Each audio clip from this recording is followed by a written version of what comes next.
تو جب میرا بیٹا مر ہی جائے گا آج تو میں کل کاہے کو آؤں گی.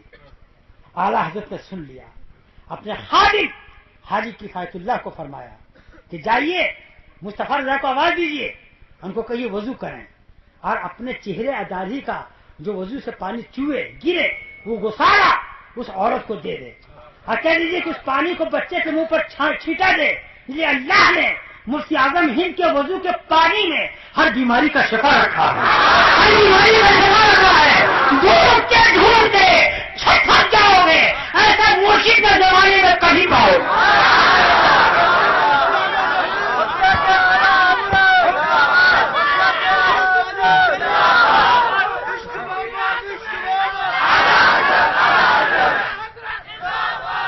تو میرے بھائی الحمدللہ رب العالمین ہمارے شیر دکن, لمعان دکن, جی تنویر دکن, تفسیر دکن, جی شہباز ولایت علامہ مجیب علی صاحب قبلہ. ہاں اللہ کا لاکھ لاکھ فضل ہے ان پر, اتنا فضل ہے الحمدللہ رب العالمین نے غوث و خواجہ رضا کے صدقے میں وہ مقبولیت حیدرآباد میں عطا کیا. جی تو کوئی ترسا کریں کہ نہیں, کوئی ترسا کرے. 100-200 مولوی مل کر جو کام انجام نہیں دے سکتے, اکیلے ہمارے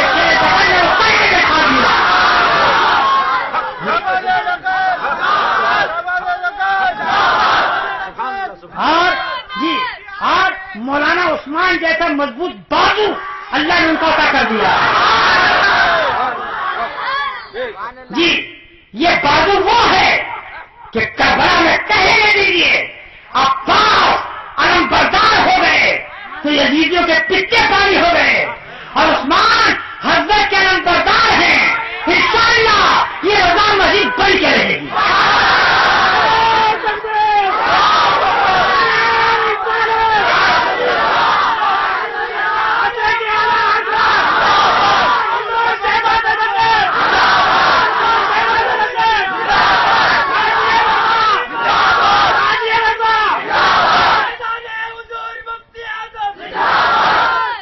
خوشخبری سنو, اعلیٰ حضرت عظیم البرکت رفیع الدرجت مجدد دین و ملت امام احمد رضا عاشق رسول رضی اللہ تعالیٰ عنہ فرماتے ہیں کہ جب قیامت آئے گی تو 3 چیز ایسی ہے دنیا میں کہ وہ اس پر قیامت نہیں آئے گی.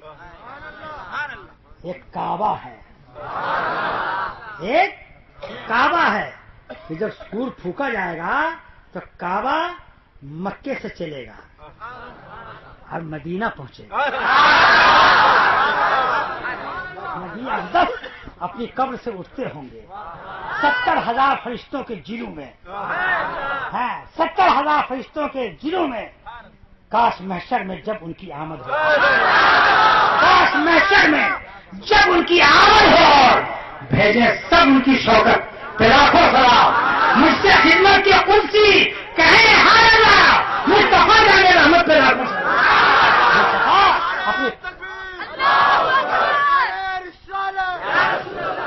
اپنی قبر سے جب اٹھیں گے تو کعبہ دھمکے گا اور نبی کی بارگاہ میں سلام عرض کرے گا, یا رسول اللہ چلیے میدان قیامت میں. جس نے میرا طواف کیا ہے آپ کا غلام, جو میری زیارت کو آیا, میرا طواف کیا, چلیے میدان محشر میں.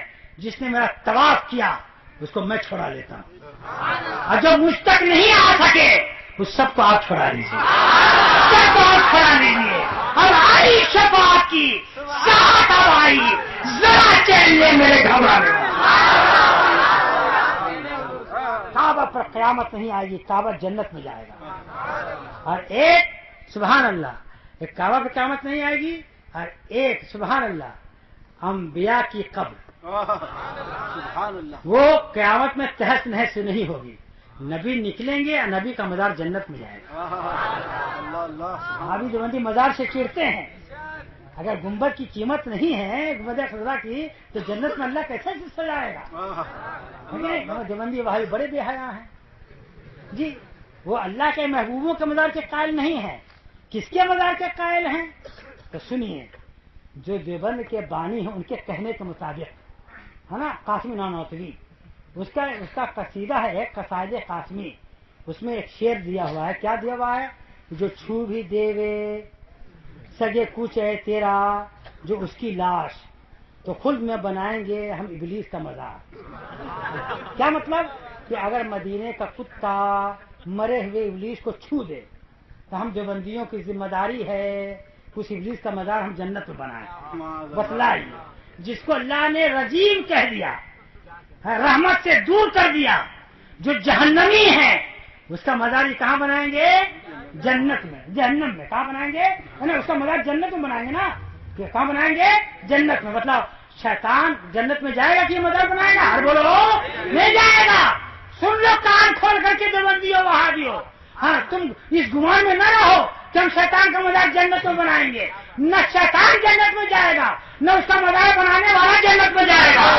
جنت میں کون جائے گا؟ تو سنی جائے گا. تجھ کو جنت سے کیا مطلب؟ وہابی دور ہو ہم رسول اللہ کے جنت رسول اللہ.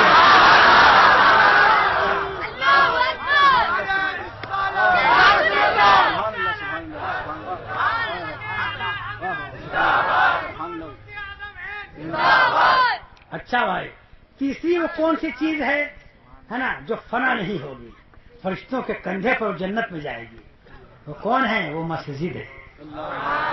وہ سنی مسجد ہے جو مسجد جنت میں جائے گی، ہے نا. قیامت میں وہ آسمان اور زمین کی طرح روح کے گالے کی طرح تباہ نہیں ہوں گے. مسجدیں کہاں جائیں گی؟ جنت میں. حالت فرماتے ہیں کہ انشاءاللہ اللہ بڑا کریم ہے کہ جب مسجد میں جانے میں لگے گی تو ایک فرشتہ ندا کرے گا کہ اس مسجد کو بنانے والے کہاں ہیں، نماز پڑھنے والے کہاں ہیں. مسجدوں کی دیوار پہ چپک جائیں اور لگ کر کے جنت میں چلے جائیں.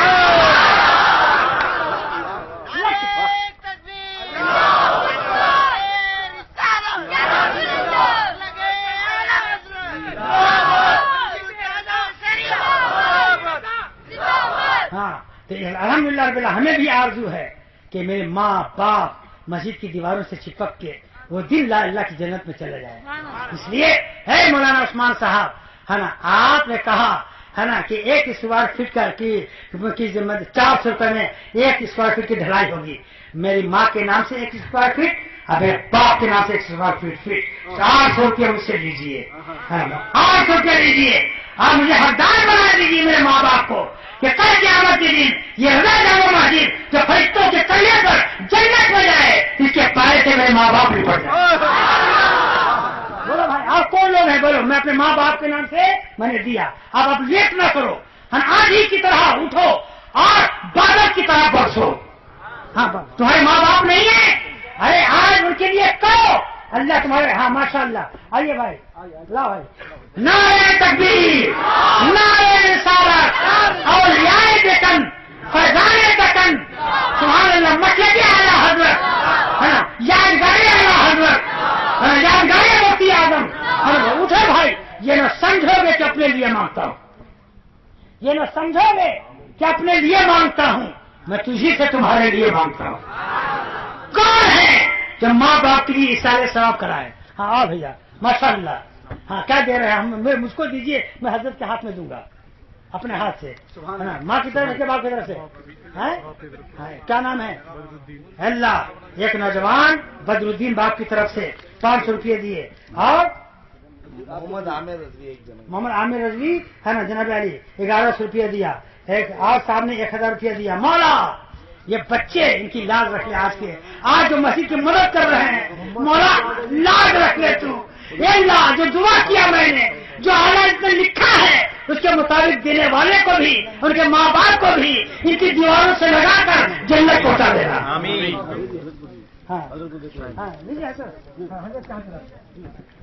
ماشاء اللہ. سبحان اللہ، سبحان اللہ، سبحان اللہ، سبحان اللہ. اعلیٰ کا فیضان ہو رہا ہے. غوث پاک کی دیوانے اٹھ رہے ہیں. عبدالستار صاحب 1000 روپیہ. نعرہ تکبیر. محمد رضی الدین صاحب کتنے؟ 400 روپیہ. سبحان اللہ. محمد غفور قریشی 500 روپیہ. عبدالغفور قریشی صاحب 500 روپیہ. صوفیہ صاحب 500 روپیہ. آپ نام بولیے.